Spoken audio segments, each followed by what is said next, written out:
Ok, salut tout le monde.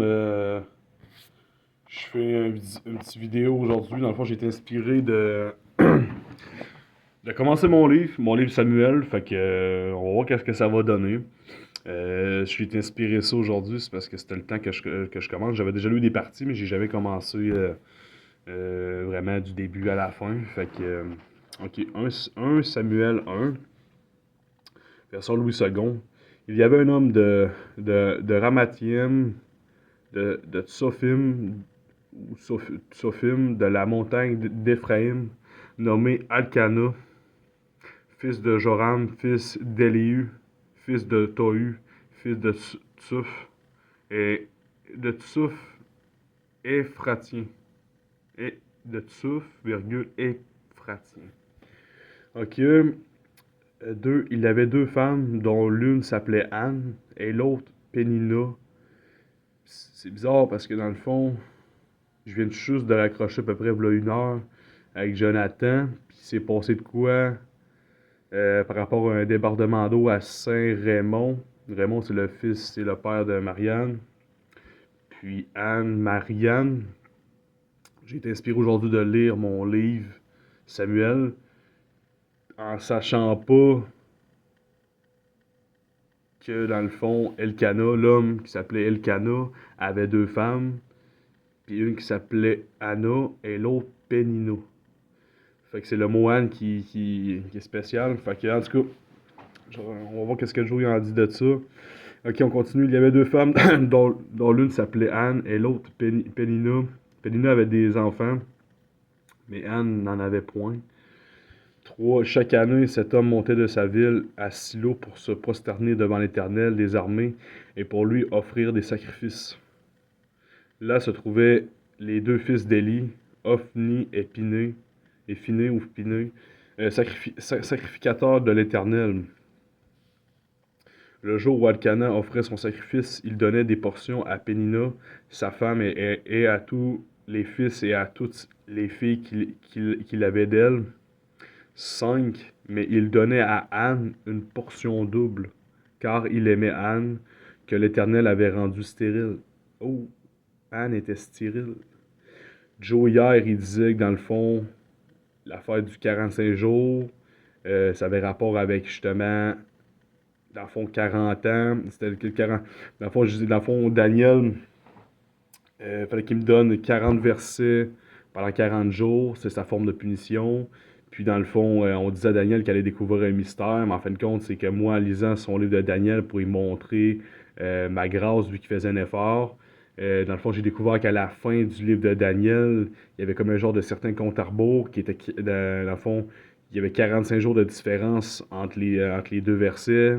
Euh, Puis dans le fond, le 45 jours, Joe avait trouvé que dans le fond, c'était après 45 ans, la femme, c'est comme plus difficile d'avoir des enfants. C'est comme si c'était genre la limite. Puis là, dans le fond, on voit que ça concernait aussi la cousine. Puis là, dans le fond, dans ça, ils disent que Anne était stérile. C'est quoi stérile? Tu peux pas avoir d'enfant. Fait que, en tout cas, c'est bon. Là, je continue. Joe va sûrement donner suite, c'est sûr. C'est pas déjà en train de se faire. Ou c'est pas déjà fait, en tout cas. Ok.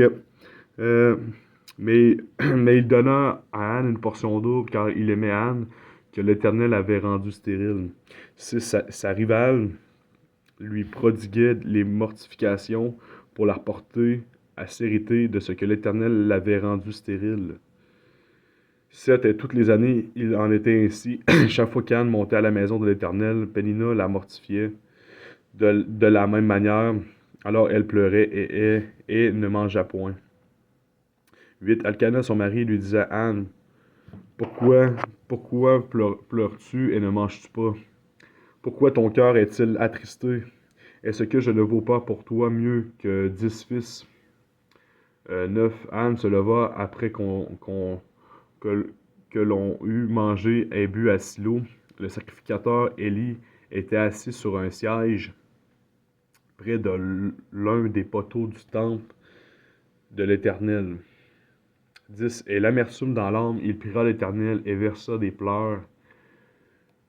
11. Et elle fit un vœu en disant, Éternel des armées, Si tu daignes, si tu daignes regarder l'affliction de ta servante, si tu te souviens de moi et n'oublie point ta servante, et si tu donnes à ta servante un enfant mâle, je le consacrerai à l'Éternel pour tous les jours de sa vie, et le rasoir ne passera point sur sa tête.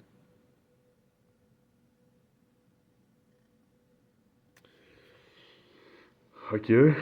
12. Comme elle restait longtemps en prière devant l'Éternel,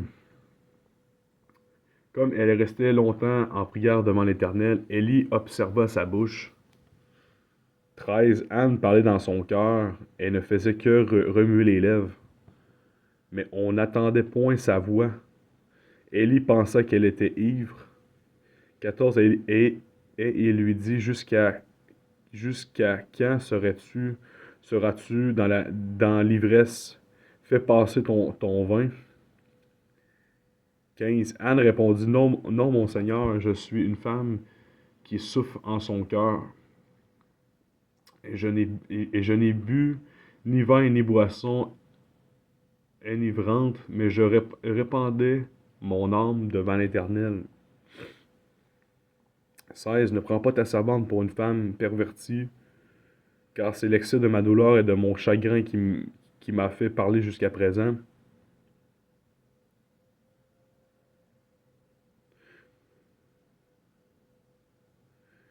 17. Élie reprit la parole et dit, va en paix et que le Dieu d'Israël exauce la prière que tu lui as adressée. Elle dit, que ta servante trouve grâce à tes yeux. Et cette femme s'en alla. Et elle mangea, et son visage ne fut plus le même. 19. Ils se levèrent de bon matin, et après d'être prosternés devant l'Éternel, ils s'en retournent et revirent dans leur maison à Rama.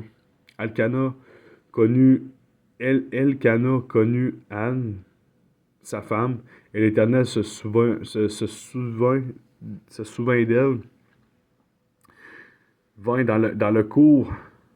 Dans le cours de l'année, Anne devint enceinte et elle enfanta un fils qu'elle nomma Samuel, car, dit-elle, je l'ai demandé à l'Éternel.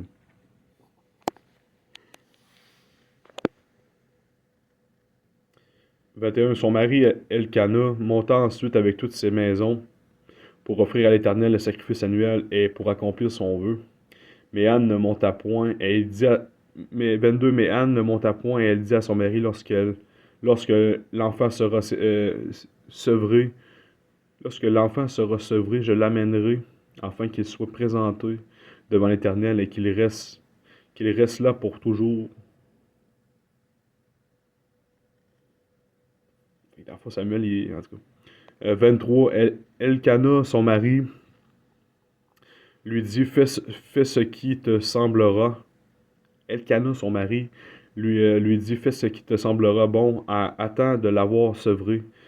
Veuille seulement l'Éternel accomplir sa parole, et la femme, veuille seulement l'Éternel accomplir sa parole, et la femme resta et allaita son fils jusqu'à ce qu'elle le sevra. 24. Quand elle l'eut sevré, elle le fit monter avec elle. Elle prit 3 taureaux, un épha de farine et une outre de vin. Elle le mena dans la maison de l'Éternel à Silo. L'enfant était encore tout jeune. 25. Ils égorgent les taureaux et ils conduisirent l'enfant à Élie. 26. Anne dit, mon Seigneur, pardon, aussi vrai que ton âme vit, mon Seigneur, je suis cette femme qui me tenait ici près de toi pour prier l'Éternel. 27. C'était pour cet enfant que je priais, et l'Éternel a exaucé la prière que je lui adressais. C'était pour cet enfant que je priais, et l'Éternel a exaucé la prière que je lui adressais. 28. Aussi je veux le prêter à l'Éternel. Il sera toute sa vie prêté à l'Éternel, et il se prosterne là devant l'Éternel. Il se prosterne là devant l'Éternel. Ok, fait que ça ressemble à ça pour mon premier livre. Ça me sonnait familier, mais aussi beaucoup de questionnements concernant ce premier verset. Puis j'ai même pas lu encore les autres, fait que là, on va y aller tranquillement pour Samuel. Je veux bien comprendre en premier le premier verset, le premier chapitre. Fait que pour les prochaines vidéos, j'espère que j'espère que celui-là a été utile aussi. Puis que Dieu vous bénisse, amen.